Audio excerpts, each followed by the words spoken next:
El Papa León XIV recordó en su catequesis sobre Lumen Gentium que la Iglesia es el pueblo de Dios nacido de Cristo, cuya unidad no proviene de una cultura o una nación, sino de la fe en Él. guiados por la ley del amor.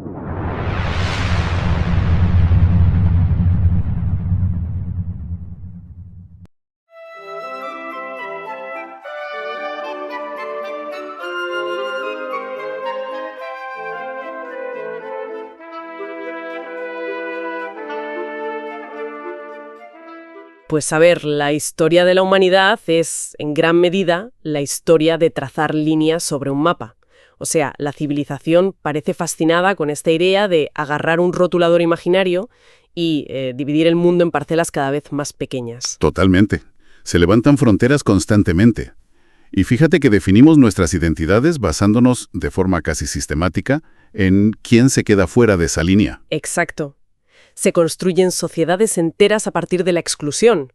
Ese concepto del nosotros contra el ellos es un patrón que, parece estar profundamente codificado en nuestro comportamiento social. Y es lógico hasta cierto punto, ¿sabes? Esa dinámica responde a un mecanismo de seguridad antropológica muy básico.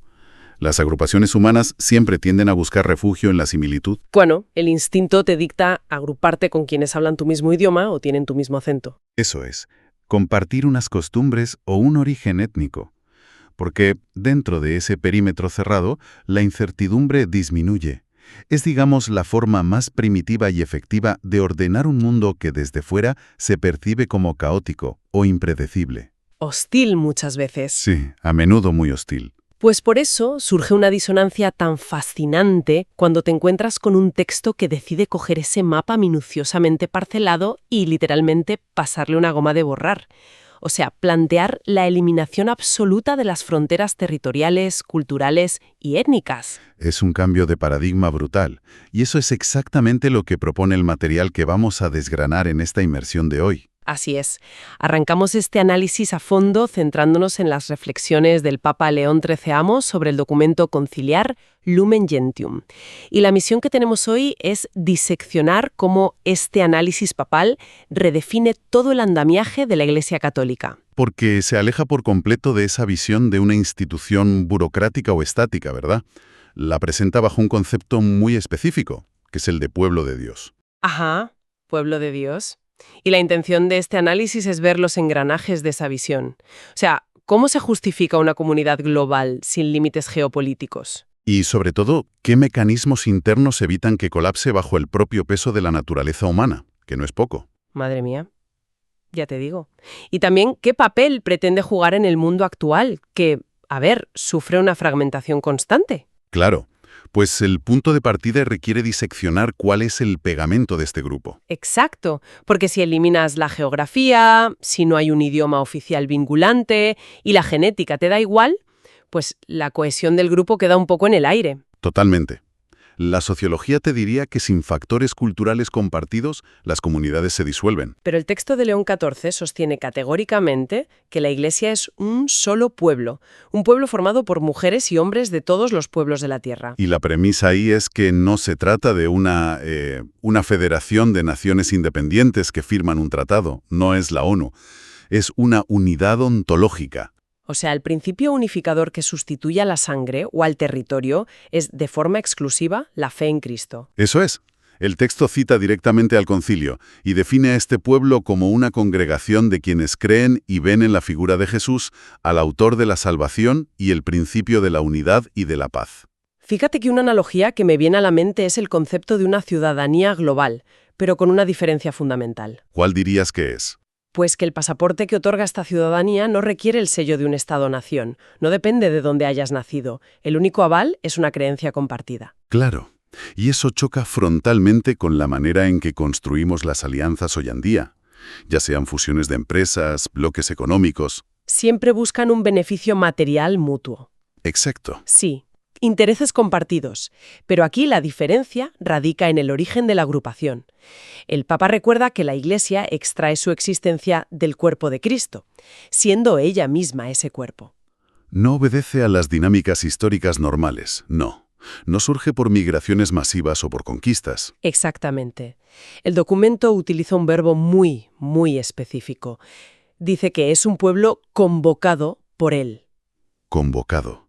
Esa palabra tiene peso. Muchísimo. Implica que la iniciativa no nace de un grupo de individuos que se asocian porque les apetece. Responde a una llamada externa que precede a la propia voluntad humana. Pero a ver, el problema de definir la pertenencia basándose solo en responder a esta convocatoria es que choca contra una realidad sociológica invariable. Me refiero a la creación de estatus. Ah, sí, la jerarquía. Claro, o sea, en el momento en que un grupo humano se asienta, se genera un organigrama. Inevitablemente empezamos a decidir quién toma las decisiones, quién tiene el prestigio, quién hace las tareas básicas. Somos humanos al final. Pero ahí es donde el texto, apoyándose en la obra de Prevost, introduce uno de los conceptos más disruptivos para la lógica institucional. Habla del pueblo mesiánico. Pueblo mesiánico. ¿Y cómo desactiva eso en organigrama? Pues porque si la cabeza indiscutible de este pueblo es Cristo, se anula el espacio para la soberanía humana. El documento especifica que los miembros no pueden reclamar privilegios ni ostentar títulos basados en sus méritos personales. Madre mía. Pero esa anulación del mérito levanta una pregunta práctica enorme. O sea, las instituciones humanas y la propia Iglesia a lo largo de los siglos están repletas de jerarquías visibles. Totalmente. Se reparten cargos, cadenas de mando. Exacto. Entonces, ¿cómo concilia el texto esta idea de abolir los títulos y el ego con la necesidad real y operativa de administrar una comunidad mundial? Alguien tiene que organizar, ¿no? Claro. Y la clave está en la diferenciación que hace el documento entre función y dignidad. A ver, explícame eso. Pues el texto no niega que existan tareas organizativas. Eso sería absurdo. Pero ataca la raíz del prestigio asociado a esas tareas. Establece que el único título honorífico real, y usa esa expresión literal, es el don de ser hijos e hijas de Dios. O sea, estar injertados en Cristo, teológicamente hablando. Exacto. Ese estado fundamental está por encima de cualquier encargo jerárquico. La prioridad es la gracia recibida, no el rendimiento aportado al grupo. Es una inversión radical de los valores corporativos a los que estamos acostumbrados. O sea, tu valor no reside en tu utilidad ni en tu capacidad de gestión, sino en tu mera existencia dentro de esa familia divina. Sí. Y además añade un mecanismo regulador. La ley que anima las relaciones internas es el amor. Y la meta es el reino de Dios. Pero fíjate que hay un matiz en la redacción que me parece clave para evitar el elitismo. Especifica que este pueblo camina hacia esa meta junto a toda la humanidad. Ese junto es importantísimo. Es el cortafuegos del documento contra el sectarismo. Claro, porque un grupo que se considera elegido corre el peligro de aislarse, de mirar al resto por encima del hombro, creyéndose superiores. Totalmente. El texto rechaza ese aislamiento de plano. El propósito de vaciar a los miembros de sus títulos es ponerlos al nivel del terreno, a la misma altura que el resto de los seres humanos. Reciben la vida del Padre para compartirla, no para acapararla. Eso es.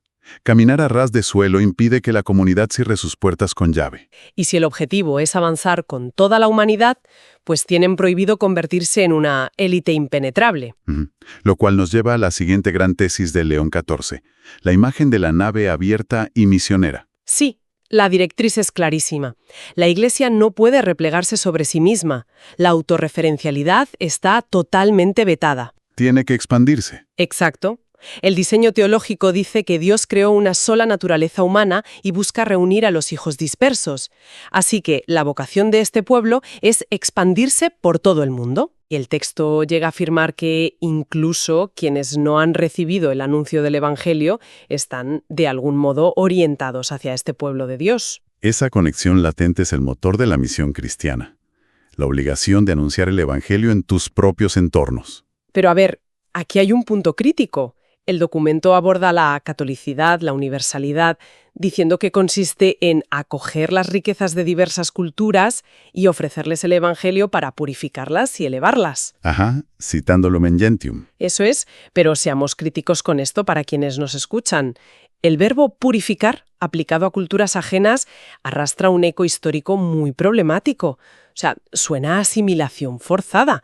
¿Realmente esto no es un colonialismo cultural disfrazado? Es una duda súper legítima, y sin duda es la tensión más compleja del texto.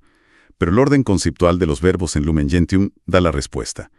El primer paso es acoger los recursos y riquezas. Vale, o sea, acoger primero. Sí. Y eso establece una premisa innegociable. La cultura receptora no es un lienzo en blanco ni un territorio salvaje. Posee semillas de verdad que son valiosas por sí mismas. Entonces la Iglesia no llega para sustituir una cultura por otra, europea u occidental. Para nada. Pero entonces, ¿qué significa purificar? Porque la línea entre limpiar y borrar es históricamente muy fina. Pues en este contexto teológico, purificar no es imponer un modelo externo, es abordar las fallas inherentes a cualquier creación humana. Porque toda cultura es imperfecta. Claro, toda cultura contiene elementos o tradiciones que pueden degradar la dignidad del individuo. El Evangelio busca liberar esa cultura de lo que la daña desde dentro. Vale, entiendo. ¿Y lo de elevarla sería dotar a sus valores de una dimensión trascendente? Exactamente. La misión exige cooperación activa, pero el resultado no es la uniformidad. Fíjate, creo que un prisma óptico es una figura útil para visualizar esto. La cultura actúa como el rayo de luz blanca que entra en el cristal. Ya contiene toda la información y el valor. Me gusta esa analogía. Y el Evangelio funcionaría como el prisma. No destruye la luz entrante, sino que la refracta, revelando todo su espectro de colores y dándole una nueva dimensión que antes estaba oculta. Es una figura perfecta, porque ilustra que la transformación opera en ambas direcciones.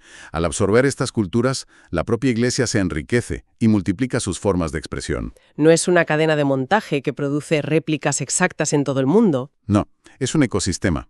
Se alimenta de la diversidad humana para construir una unidad más compleja. Pues todo este desarrollo teórico, que es denso, la eliminación de fronteras, suprimir los méritos, absorber las culturas sin asimilación forzada, todo esto tiene que tener una aplicación práctica. Y la tiene.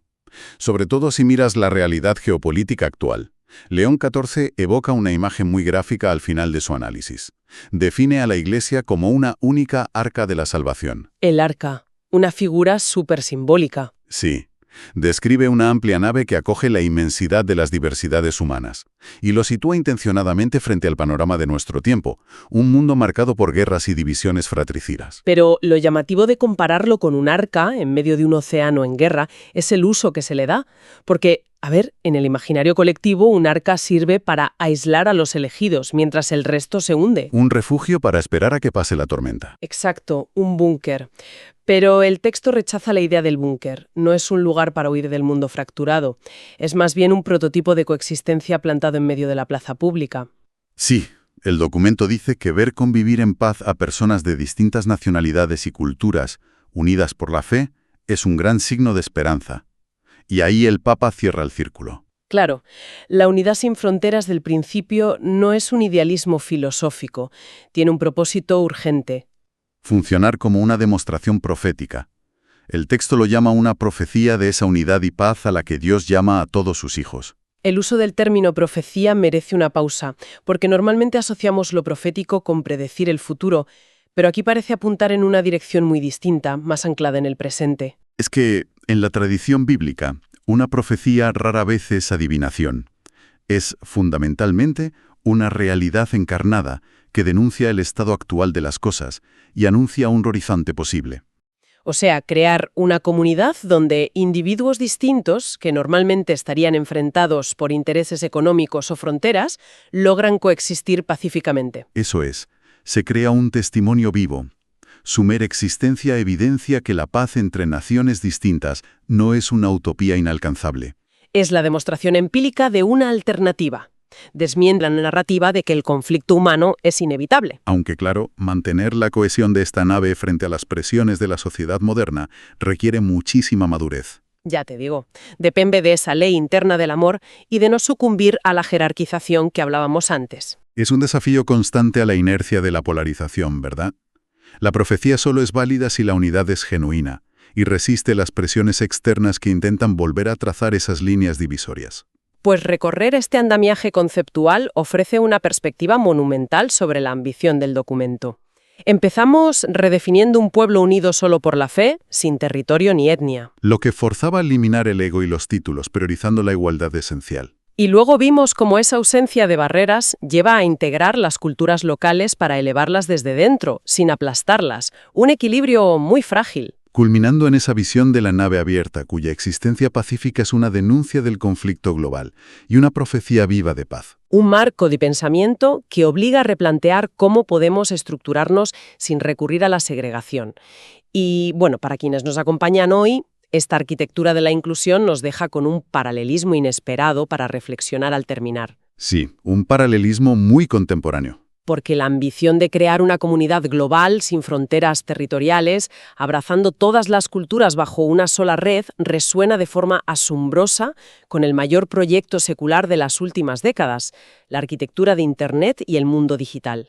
Es verdad.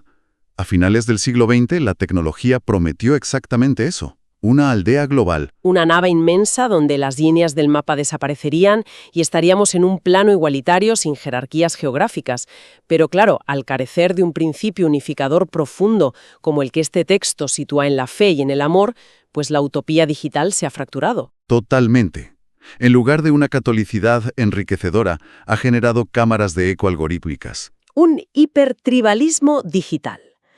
Las fronteras ya no son de tierra, son ideológicas, y la estandarización masiva convive con un aislamiento individual sin precedentes. Es una paradoja tremenda. Ante este contraste surge la duda. ¿Sugiere este marco teológico que cualquier intento humano de construir una sociedad global sin fronteras está condenado a colapsar en la división, a menos que esté anclado en una transformación interna del ego y en un propósito que trascienda la simple conexión tecnológica? Es una pregunta profunda sobre los cimientos reales de la globalización. Y es la gran pregunta que dejamos suspendida en el aire, invitando a la reflexión personal de toda la audiencia hasta nuestra próxima inversión.